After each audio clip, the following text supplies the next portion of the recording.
Hi students, welcome to 4G Silver Academy Tamil.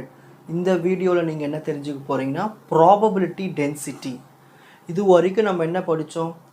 1 dimensional, 2 dimensional, 3 dimensional பாக்ஸுக்குள்ள ஒரு particle எப்படி move ஆகுதுன்னு அதுக்கான energy அதுக்கான நார்மலைஸ்டு வேவ் ஃபங்க்ஷன் பற்றி தெரிஞ்சுக்கிட்டீங்க. இந்த வீடியோவில் இப்போது ஒரு குறிப்பிட்ட potential well x = 0லேருந்து x = a ஒரு பார்ட்டிக்கல் எங்கெல்லாம் இருக்கலாம், சென்ட்ரலில் இருக்கலாம், சென்ட்ரலில் இல்லாமல் இருக்கலாம், இல்லை வேறு எங்கேயாவது இருக்கலாம். அதுக்கான அந்த ப்ராபபிலிட்டி கண்டுபிடிக்க போகிறோம். ஓகேங்களா? அதுதான் அந்த ப்ராபபிலிட்டி டென்சிட்டி. ஸோ இதுதான் அந்த டயக்ராம் பாருங்கள். x = 0, x = a இதான் வந்து செவுரு, அந்த பொட்டென்ஷியல் வெல்லு. இப்போது ஒரு n = 1. So first quantum number. ஓகேங்களா? இந்த குவாண்டம் நம்பரில் அதுக்கான ப்ராபபிலிட்டி வந்து கண்டிப்பாக கிராஃப் இப்படி தான் இருக்கும். அதான் இது இந்த கிராஃப்லேருந்து நீங்கள் என்ன தெரிஞ்சுக்கணும்னா இந்த பார்ட்டிகல் வந்து சென்டரில் இருக்குதுன்னு தெரிஞ்சுக்கலாம். அந்த பாக்ஸோட மிடில் இருக்குது. இதில் பாருங்கள், கண்டிப்பாக பாக்ஸோட மிடில் இருக்காதுன்னு தெரிஞ்சுக்கலாம். ஏன்னா ரெண்டு வேவ் ஃபங்க்ஷன் வந்திருக்கு பாருங்கள். இதே அதேமாதிரி அந்த வேவ் ஃபங்க்ஷன் இன்க்ரீஸ் ஆக அந்த எனர்ஜி இன்க்ரீஸ் ஆக அந்த நம்பர்ஸ் இன்க்ரீஸ் ஆக அந்த ப்ராபபிலிட்டி கண்டுபிடிக்கிறது வந்து கொஞ்சம் கஷ்டம்தான். ஆனால் நம்மளுக்கு கரெக்டாக சொல்லிவிட்டு அந்த கிராஃப் சொல்லிவிட்டோம் அந்த பார்ட்டிகல் எங்கெல்லாம் இருக்கலாம்னு. ஓகேங்களா? ஆனால் கீழே ஃபஸ்ட்டு என் வேல்யூக்கு பாருங்கள், கண்டிப்பாக அந்த பார்ட்டிகல் மிடில் தான் இருக்குன்னு ஷுவராக சொல்லிடலாம். இதை நம்ம வந்து இப்போது ஒரு வேல்யூஸ் யூஸ் பண்ணி நம்ம காட்ட போகிறோம். ஓகேங்களா? Probability of finding the particle between the position x and x plus dx அப்படின்னு என்னதுன்னா இதுதான் எக்ஸ், இதுதான் எக்ஸ் ப்ளஸ் டிஎக்ஸ். ஸோ ஒரு குறிப்பிட்ட பொசிஷன், ஸ்டார்டிங் பொசிஷன்லேருந்து எண்டிங் பொசிஷனுக்குள்ளே அந்த பார்ட்டிக்கல் எங்கே இருக்குது கண்டுபிடிக்க போகிறோம். சரி, நார்மலாக ஒரு நார்மலைஸ்டு வேவ் ஃபங்க்ஷன் ஃபார்முலா என்ன? psi n = √2/a sin n pi x/a. இதுதானே நார்மல் ஃபார்முலா. ஓகேங்களா? இப்போ நம்ம வந்து ப்ராபபிலிட்டி கண்டுபிடிக்க போகிறோம். இங்கே என்ன இருக்கீங்க, இந்த வேவ் ஃபங்க்ஷனை மாடுலஸ் போட்டு ஸ்கொயர் பண்ணியிருக்காங்க. அப்போது நம்ம என்ன பண்ணால் ஸ்கொயரிங் ஆன் போத் சைட்ஸ் போட்டுக்கலாமா? Squaring on both sides. Modulus ஏன் மாடுலஸ் போடுறோம்? எப்பவுமே பாசிட்டிவ் வேல்யூ வரதுக்காக. ஸோ ரெண்டு பக்கமும் ஸ்கொயர் பண்ணோம்னா அந்த ஸ்கொயர் பண்ணது ரூட் போயிடுமா? அப்போ என்ன வரும்? 2/a. இந்த சைனை ஸ்கொயர் பண்ணால் சைன் ஸ்கொயர், அவ்வளோதான். So sine square n pi x/a. So இவ்வளவு தான் அந்த வேவ் ஃபங்க்ஷன் ஸ்கொயர். இந்த வேவ் ஃபங்க்ஷன் ஏன் ஸ்கொயர் பண்ணுறோம்? அப்போ தான் நம்ம அதோட ப்ராபபிலிட்டி கண்டுபிடிக்க போகிறோம். இது எப்படி எழுதலாம்னா probability of the position of x, அந்த பார்ட்டிகளுடைய பொசிஷனை கண்டுபிடிக்கணும். ப்ராபபிலிட்டி ஆஃப் எக்ஸ்ன்னு சொல்லலாம். அப்படி இல்லையா ப்ராபபிலிட்டி ஆஃப் இந்த வேவ் ஃபங்க்ஷன் என்ன இருக்கீங்க? psi n square. ஓகேங்களா? விச் இஸ் ஈக்குவல் டு என்ன வந்திருக்கு?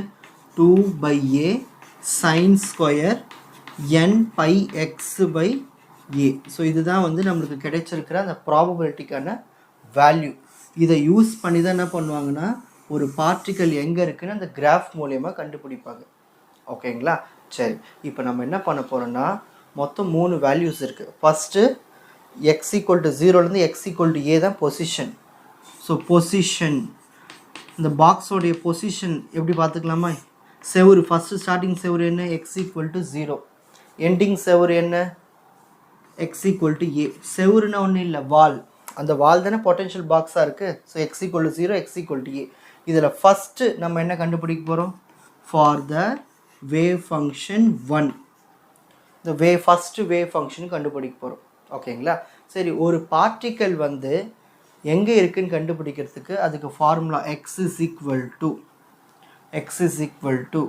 1a/2n, நம்ம அந்த பொசிஷனுக்குள்ள a, இந்த a வந்து ஆட் நம்பர்ஸாக இன்க்ரீஸ் ஆகிட்டு போகும். 3a/2n, 5a/2n. இந்த மாதிரி கீழே எல்லாமே 2n டைம்ஸ் தான் வரும், மேலே எல்லாமே ஆட் நம்பர்ஸ் தான் வரும். ஓகேங்களா? இந்த ஆட் நம்பர்ஸாக வரும்போது நம்மளுக்கு இந்த கிராஃப் வந்து மேலேயே காட்டும். ஓகேங்களா? So odd numbers. So X position கொடுத்தாச்சு. இப்போ நம்ம எது கண்டுபிடிக்க போகிறோம்? ஃபஸ்ட்டு வேவ் ஃபங்க்ஷனுக்கு கண்டுபிடிக்க போகிறோம். அப்போ நம்ம என்ன அப்ளை பண்ணணும்? ஃபஸ்ட்டு வேவ் ஃபங்க்ஷனால் இங்கே 1 தான் இருக்குது. அப்போ n = 1 எடுத்து இந்த x வேல்யூஸில் அப்ளை பண்ண போகிறோம். அப்போ என்ன வரும்? x is equal to 1a by n-க்கு 1 போடுங்க, 2 1s are 2, 3a by again 2 1s are 2. So எல்லாத்துக்குமே கீழே 2 தான் வரப்போகுது. நெக்ஸ்ட் 5a by 2 into 1 2 தான். ஸோ இதுலேருந்து நம்மளுக்கு என்ன தெரியுதுன்னா, இந்த first n is equal to 1, இந்த ஃபஸ்ட்டு வேவ் ஃபங்க்ஷனுக்கு பார்ட்டிக்கல் மிடில் இருக்குன்னு சொல்லிடலாம். Therefore, for n is equal to 1, the particle is likely to be in the middle.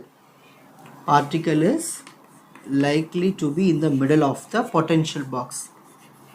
Likely to be in the middle of potential box. Middle of potential box. Next, இப்போ அடுத்தது நம்ம second wave function கண்டுபிடிக்க போகிறோம். ஓகேங்களா? psi to square. இப்போ second wave function பாருங்கள், n is equal to 2 போட போகிறீங்க இதில். அப்போ எக்ஸோட வேல்யூ என்ன வரும் சொல்லுங்கள் பார்க்கலாம். x is equal to, இங்கே n கீழே 2 போட்டோன்னா 2 2s are 4, அப்போ என்ன ஒரு a by 4. நெக்ஸ்ட்டு இங்கே 2n இருக்குது இங்கே, அப்போ இங்கே இப்போ 2 2s are 4, so 3a by 4. Next இங்கே 5a by 2 2s are 4, so 5a by 4. இதுலேருந்து என்ன தெரியுதுன்னா, கிராஃப் ரெண்டாக பிரியுது பாருங்க வேவ் ஃபார்ம்ஸ். ஏன்னா இங்கே 2 இருக்குது, இங்கே என்ன இருக்குது, இங்கே 4 ஆகிடுச்சு. ஸோ நம்மளுக்கு வந்து வேவ் ஃபார்ம் ரெண்டாக பிரிஞ்சிருச்சு. ஸோ பார்ட்டிக்கல் கண்டிப்பாக மிடில் இருக்காது. Therefore the particle is not likely to be in the middle. Is not likely to be in middle. ஓகேங்களா? ஸோ இதுதான் வந்து செகண்டுக்கு. இப்போ தேர்டுக்கு பாருங்கள். இப்போ n is equal to 3 apply பண்ண போகிறீங்க. அப்போது வேவ் ஃபங்க்ஷன் 3க்கு, வேவ் ஃபங்க்ஷன் 3க்கு, வேவ் ஃபங்க்ஷன் 3க்கு என்ன வரும் positions? x is equal to, so அப்போது கீழே 2n இருக்குது, எல்லா n-க்கும் 3 போட போகிறோம். அப்போ எல்லாமே என்ன ஆகிடும்? 6 ஆகிடும். அப்போது a by 6, 3a by 6, 5a by 6. இதுலேருந்து என்ன தெரியுதுன்னா, பார்ட்டிக்கல் வந்து எங்கே வேணால் இருக்கலாம். இதுக்கப்புறம் நம்ம இந்த 3வது வேல்யூலேருந்து பார்ட்டிக்கல் வந்து கரெக்டாக மிடில் தான் இருக்கும், இங்கே இருக்கும் அங்கே இருக்குன்னு ப்ரெடிக்ட் பண்ணுறது ஈஸி, கிராஃப் வச்சு ஈஸியான வேல்யூஸ் போக போக போக ப்ராபபிலிட்டி கொஞ்சம் அதிகமாக இருக்கும். ஓகேங்களா? ஸோ இன்க்ரீஸ் ஆகிட்டே போதில் வேவ் ஃபங்க்ஷன்ஸ். ஸோ இதுதான் நீங்கள் தேர்டு ஃபங்க்ஷனுக்கு சொல்ல போகிறீங்க. ஸோ இதுலேருந்து தேர்டு ஃபங்க்ஷன் தெரியுதுன்னா, classical mechanics predicts the particle being anywhere in the box. So நம்மளுக்கு இந்த மெக்கானிக்ஸ் யூஸ் பண்ணி தான், ஓகேங்களா, இந்த நம்பர் தியரி இதெல்லாமே ப்ராபபிலிட்டி நம்பர்ஸ் தியரி, அந்த கிராஃப் யூஸ் பண்ணி தான் இந்த ஒரு பொட்டென்ஷியல் வெல்லுக்குள்ளே அந்த பார்ட்டிக்கல் எங்கே இருக்குதுன்னு ஈஸியாக கண்டுபிடிக்க முடியுது. ஸோ இவ்வளோ தான் ப்ராபபிலிட்டி டென்சிட்டி. ஓகேங்களா? எக்ஸாம்ஸில் கேட்டாங்கன்னா இதை வந்து ஒரு அடிட்டிவ் கொஷினை தான் கேட்பாங்க. ஒரு 4 மார்க்ஸ் இல்லை ஒரு 8 மார்க்ஸ் இல்லை ஒரு 2 மார்க்ஸ் சிம்பிளாக கேட்கலாம். ஸோ இவ்வளோ தான் கான்செப்ட் புரிஞ்சுக்கோங்க. ப்ராபபிலிட்டி டென்சிட்டினானது ஒரு பொட்டென்ஷியல் வெல்லுக்குள்ளே அந்த பார்ட்டிக்கல் மிடில் இருக்கா, மிடில் இல்லையா, இல்லை வேறு எங்கேயாவது இருக்கா, அதை கண்டுபிடிக்கிறதுக்கான அந்த ஃபார்முலா. அதுக்கு ஒரு குட்டி ஒரு எக்ஸாம்பிள்ஸ் நீங்கள் போட்டு காமிச்சிட்டு லாஸ்ட்டாக ஒரு ப்ரெடிக்ஷன் கொடுத்துட்டிங்கன்னா முடிஞ்சு போச்சு. ஸோ இவ்வளோ தானே, ஈஸி தானே. நெக்ஸ்ட் வீடியோவில் கரஸ்பாண்டன்ஸ் பிரின்சிபல் பற்றி பார்க்கலாம்.